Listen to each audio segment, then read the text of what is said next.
और गुफ्तगू चल रही है हसीना वाजिद साहिबा के ऊपर, और कहा यह जा रहा है कि हसीना वाजिद का रेफरेंस देके कि पाकिस्तान के जो वज़ीर आज़म हैं वो उनसे कहें कि वो हमारे ये लीडर हैं, असेंबली के अंदर बैठ के कह रहे हैं कि आप भी रास्ते ढूंढ लें भागने के। अजीब सी बात लगती है कि मामला किसी और मुल्क का है, आप यहाँ पे बुला के पाकिस्तान को बांग्लादेश बनाने की बातें कर रहे हैं, कह रहे हैं पकड़ लेंगे, कह रहे हैं जाने का रास्ता ढूंढ लें। यानी पाकिस्तान में इंतशार होना चाहिए क्योंकि बांग्लादेश के अंदर कुछ सिलसिला हुआ है। ये है मुकदमा हमारा। ये 2 दिन से जो गुफ्तगू हो रही है, पकड़ लो, जला दो, जाने ना दो, आने ना दो, रास्ते बंद कर दो, ECL पे डाल दो, किस हवाले से गुफ्तगू हो रही है? कि बांग्लादेश की एक वज़ीर आज़म, जो बांग्लादेश का मसला है, और वो बांग्लादेश के अवाम, उन्होंने उन्हें उल्टाया, इस वजह से पाकिस्तान में इंतशार आ जाना चाहिए, पाकिस्तान में फसाद फैल जाना चाहिए, पाकिस्तान के अंदर लोगों को जत्थों की शक्ल में सड़कों पे आ जाना चाहिए और पाकिस्तान को आग लगा देनी चाहिए क्योंकि बांग्लादेश के अंदर हसीना वाजिद साहिबा चली गई। बड़ी अजीब सी बात लगती है। तो बात वहीं पे आ गई जहां पे हमने पहले की थी कि बात क्या है फसाद की, बात क्या है इंतशार की, बात क्या है बर्बादी की। इसमें कुछ आपने सुना कि बांग्लादेशी अवाम अगर तिलमिला रहे हैं तो पाकिस्तान अवाम के मसाइल बेहतर हल करने के ये तरीक़ाकार हैं, कहीं से आपने सुना? आपको आवाज़ सिर्फ सुनाई दी तफरीके की, फसाद की, तोड़ की, तोड़ दो, पकड़ लो, जकड़ दो, रोक दो, बंद कर दो। किसी ने नहीं आपको बताया कि पाकिस्तान एक मुश्किल वक्त से गुजर रहा है, उसको संवारने के लिए, बढ़ाने के लिए हमें ये 2, 3, 4 मंसूबे जो हैं उन्हें आगे बढ़ाना चाहिए। ये गुफ्तगू नहीं हुई। तो क्या करना चाहते हैं आप पाकिस्तान के साथ? क्या करना चाहते हैं?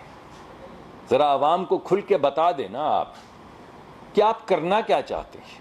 खाकम बदन तबाह करना चाहते हैं, खाकम बदन बर्बाद करना चाहते हैं, खाकम बदन तोड़ना चाहते हैं, जो बार बार आप हमें बांग्लादेश की एग्जाम्पल्स देते हैं। तो आपके गुमान में क्या है? आप डरा रहे हैं, आप क्या करना चाह रहे हैं? आप अवाम को क्या पैगाम देना चाह रहे हैं? ज़रा खुल के सामने आइए और बताइए कि वो क्या बर्बादी का सामान है जो आप सामने लाना चाहते हैं। अरे भाई, कोई बंदा ये भी तो कहे कि हम एक हैं, ये एक पाकिस्तान है, ये अमीर का पाकिस्तान या गरीब का पाकिस्तान नहीं, एक पाकिस्तान है। ये औरत का पाकिस्तान या मर्द का पाकिस्तान नहीं, एक पाकिस्तान है। ये किसी सिर्फ मुसलमानों का मुल्क नहीं, बल्कि हमारी रहने वाली यहाँ पे जो माइनॉरिटीज हैं वो भी हमारे लिए बाइसे अकीदत हैं, और हम सबका पाकिस्तान। ये खैबर पख्तूनख्वा भी है, ये पंजाब भी है, ये सिंध भी है, ये बलूचिस्तान भी है, ये गिलगित बल्तिस्तान भी है, ये आज़ाद जम्मू कश्मीर भी है, मगर ये एक पाकिस्तान है। एक पाकिस्तान। कुछ सुनी आपने आवाज़? आप में से किसी ने सुनी एक पाकिस्तान की आवाज़? आपने तोड़ने की, मरोड़ने की, जलाने की, पकड़ने की, धकड़ने की बात सुनी, बस पाकिस्तान की बात नहीं सुनी। ना आपको किसी ने यह बताया कि एक पाकिस्तान है, और ना आपको किसी ने यह बताया कि एक ही इसका विजन है पाकिस्तान का, और वो ये है पाकिस्तान का हर बच्चा। और पाकिस्तान की अगर आप आबादी देखें तो आपको समझ आ जाएगी कि 18 साल से कम उम्र 64-65% लोग हैं। ये आपके बच्चे हैं, ये आपके बच्चे हैं। इन्हें सड़कों पे लाके जलवा दें, तोड़वा दें, आग लगवा दें, या सोचें कि इनका मुस्तकबिल क्या होगा, या सोचें कि ये तमाम बच्चे बच्चियां जो स्कूलों कॉलेजों से निकल रहे हैं, इनका मुस्तकबिल क्या होगा, इनको नौकरी कहां से मिलेगी, नौकरी फराहम करने के लिए कुछ तजावीज़ सामने कहां से आएंगी। ये तो बात नहीं सुनी।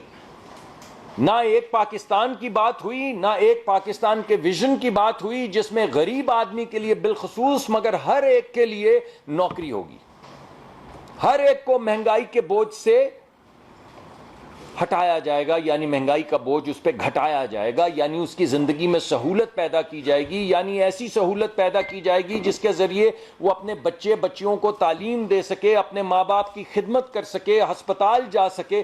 कोई ऐसी बात नहीं सुनने को आई।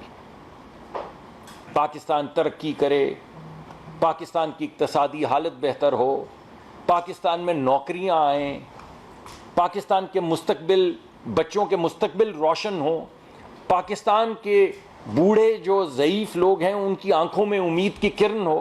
कोई ऐसी बात सुनने में नहीं आई। क्या सुनने में आया कि बांग्लादेश में हसीना वाजिद, इस वजह से पाकिस्तान जला दो। बांग्लादेश में हसीना वाजिद, इस वजह से पाकिस्तान जला दो, इस वजह से पाकिस्तान में पकड़ लो, धकड़ लो, पाबंदी लगा दो। ये क्या बात हो रही है? तो मुझे तो ये बात भाई समझ नहीं आती, और जब तक ये गुफ्तगू जारी रहेगी तब तक मैं आपके सामने आता रहूंगा। जब तक ये आग लगाओ पकड़ लो की आवाज, तोड़ दो की आवाज, बांग्लादेश बन जाएगा, बांग्लादेश बन गया है, बांग्लादेश, जब तक ये हमें डराते रहेंगे मैं आपके सामने आता रहूंगा और आपको कहूंगा कि ये एक मुल्क है, ये एक मुल्क है जिसमें हम सब एक हैं, हम सब की मंजिल एक है, और वो मंजिल इक्तसादी तरक्की की है, वो मंजिल इंसाफ की है, वो मंजिल एक ऐसे मुआशरे की है जिसमें आपके बच्चे बच्चियां परवान चढ़ सकें, आगे बढ़ सकें, पुर उम्मीद हों। और ये जो हर तरफ तारीकी का जिक्र किया जाता है कि लुट गए, मर गए, सब जा रहे हैं, अरे कहाँ जा रहे हैं, सड़क पे आओ, सब बच्चे यहीं हैं, सब पुर उम्मीद हैं, कॉलेजों से स्कूलों से निकल रहे हैं, शराई तरक्की बढ़ गई है, बढ़ जाएगी नहीं, बढ़ गई है। हमारे दही इलाके, हमारे किसान जो इस मुल्क की 50% से ज्यादा लेबर फोर्स बनाते हैं, यानी 50% से ज्यादा नौकरियां जो हैं वो किसानों को मिलती हैं, वहां पे तरक्की की शरह 6.5% हो चुकी है। आप क्या बातें कर रहे हैं? जो महंगाई की शरह पिछले साल 40% थी, वो अब खाने पीने की अशिया की 40% थी, वो 2% पे आ चुकी है। जो ओवरऑल महंगाई की शरह 38% थी, वो 11% पे आ चुकी है। आप क्यों ये नाउमीदी और बर्बादी के अलावा कोई बात नहीं कर पाते? तो मैं ये समझने से कासिर हूं। तो मेरा पैगाम है आपके लिए, एक है पाकिस्तान, एक है पाकिस्तान, एक है पाकिस्तान का विजन। और तमाम लोग, और बिलखसूस गरीब मुल्क जो हमारे लोग हैं, और तमाम लोग मगर बिलखसूस हमारी जो यूथ है, 18 साल से कम के बच्चे हैं, और तमाम लोग मगर बिलखसूस हमारी ख़वातीन जिनको वो मौक़े नहीं मिलते ज़िंदगी में आगे बढ़ने के, उन सब के लिए मौक़े फराहम करना, यही एक हमारा फ़ैसला है, यही एक हमारा विजन है, और यही एक हमारा मुल्क है। इसकी भी बात की जाए, और भी बातें करें आप, मगर इसकी भी तो बात करें। जब लोग आपको वोट देते हैं और असेंबलियों में भेजते हैं तो इंतशार फैलाने को तो नहीं भेजते। जब लोग आपको वोट देते हैं तो इस उम्मीद पे देते हैं कि आप असेंबली में जाएंगे, कुछ मामलात हल करेंगे, कुछ मामलात को तय करेंगे, मुशावरत करेंगे, ऑपोजिशन करेंगे पॉलिसीज की, मगर इस वजह से ऑपोजिशन करेंगे कि उन पॉलिसीज में निखार आए। तो क्या आपने किया?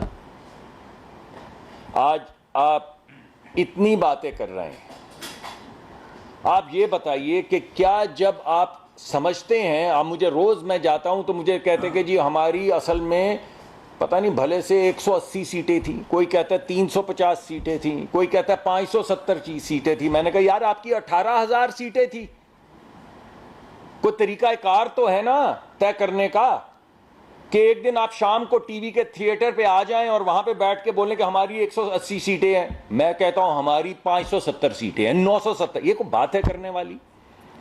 आपको दावत दी गई, वजीर आजम पाकिस्तान ने आपको दावत दी कि आप समझते हैं आपकी मेजॉरिटी है, आप आइए हुकूमत बनाइए, तो बना लेते। जब वोट आपने लोगों से मांगा था तो खिदमत करने को मांगा था ना। तो जब खिदमत करने का वक्त आया तो आपको जब दावत दी गई कि अगर आपके पास सबसे ज़्यादा सीटें हैं हुकूमत बना लें, तो आपने क्यों नहीं बनाई? क्योंकि हुकूमत बनाना तो मकसूद नहीं था, उसके लिए तो फिर खिदमत करनी पड़ती, खिदमत करना तो मकसूद नहीं था। मकसूद तो था इंतशार फैलाना, तो इंतशार फैला रहे हैं।